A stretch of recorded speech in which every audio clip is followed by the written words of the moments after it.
Here we are on day 35 of our 40-day worship journey, and we're going to spend a couple days talking about things that interfere with worship.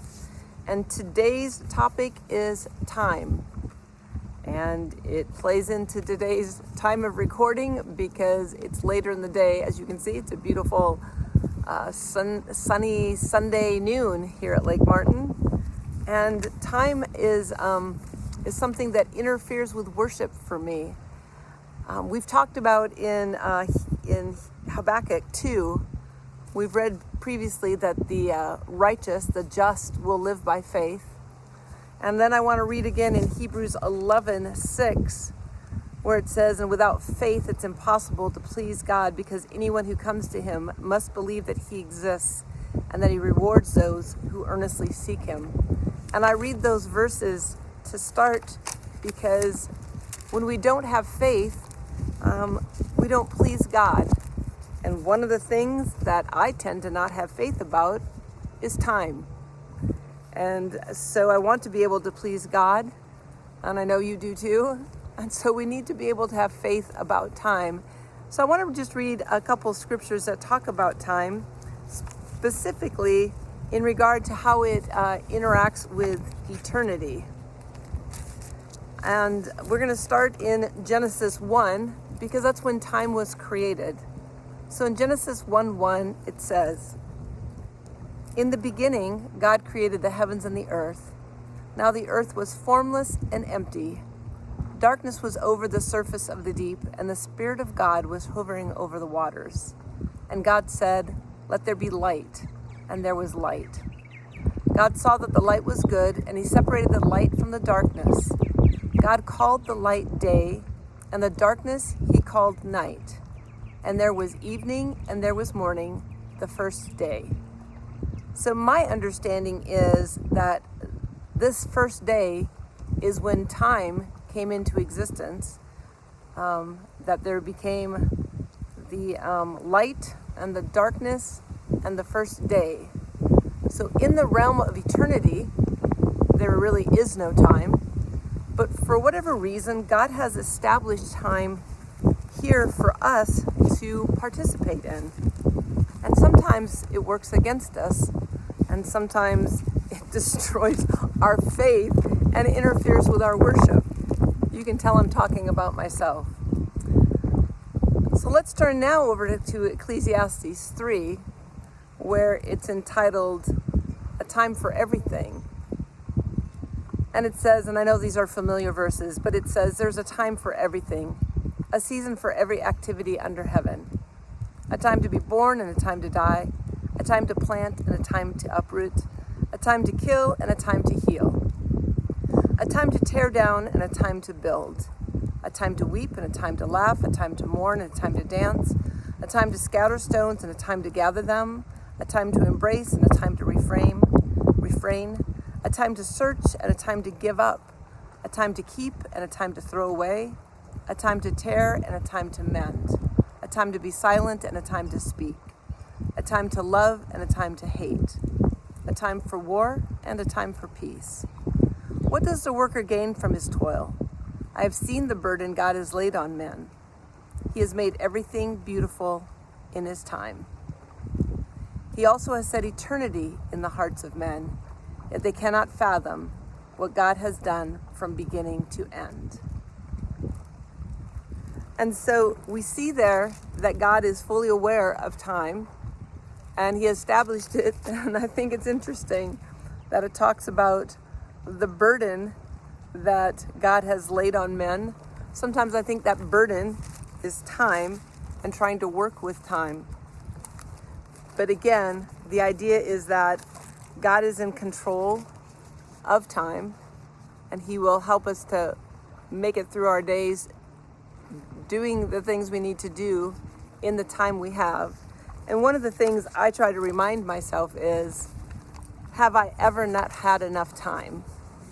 And at the age of 64, the answer to that is seriously, on serious situations, the answer to that is no. I've always had enough time.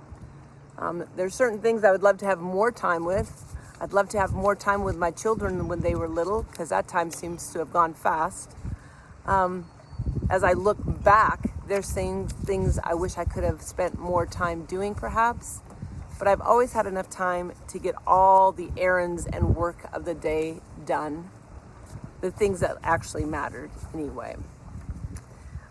But I want to point out something that I see a little bit of in John 4. In John 4:23, and we've been in this chapter a couple times during our study. It is Jesus talking with the woman at the well.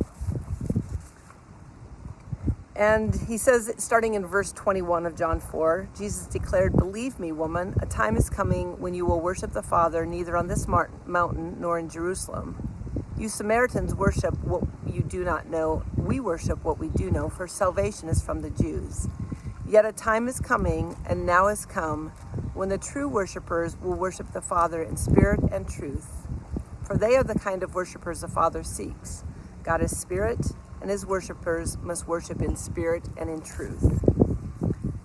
Now that phrase that it says, Jesus says, that a time is coming and now is, I think that some of that reflects a little bit of eternity, especially when he talks about us worshiping in spirit and truth, because of course spirit is eternal.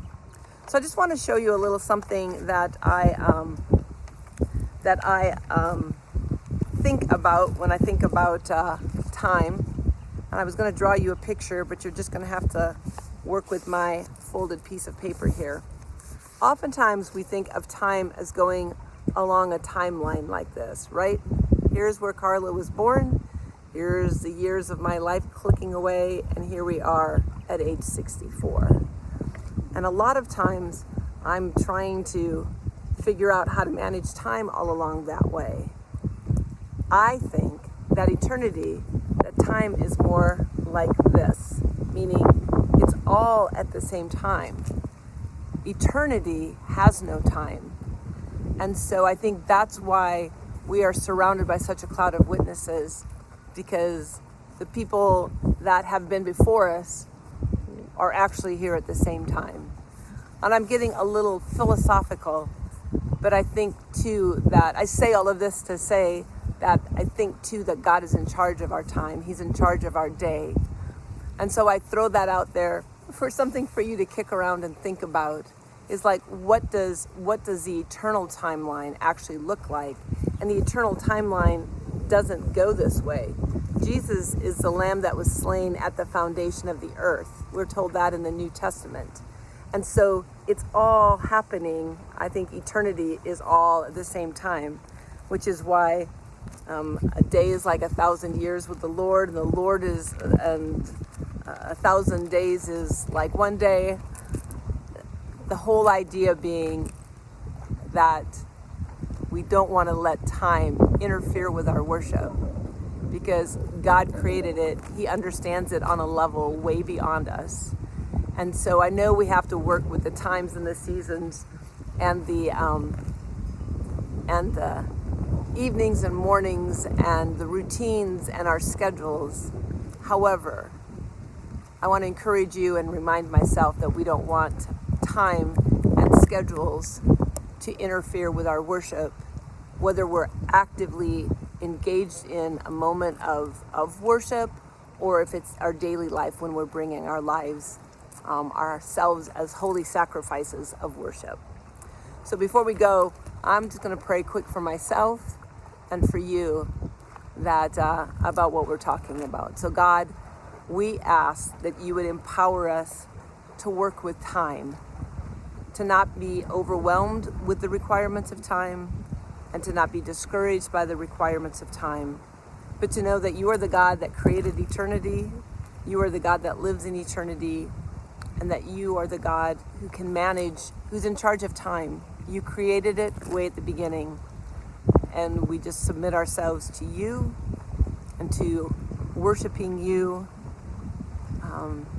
in the moments of time that we have. Help us to manage our concern, our worry about time. Help us to have faith that pleases you even in regard to time. I'll see you a little bit later for some singing today.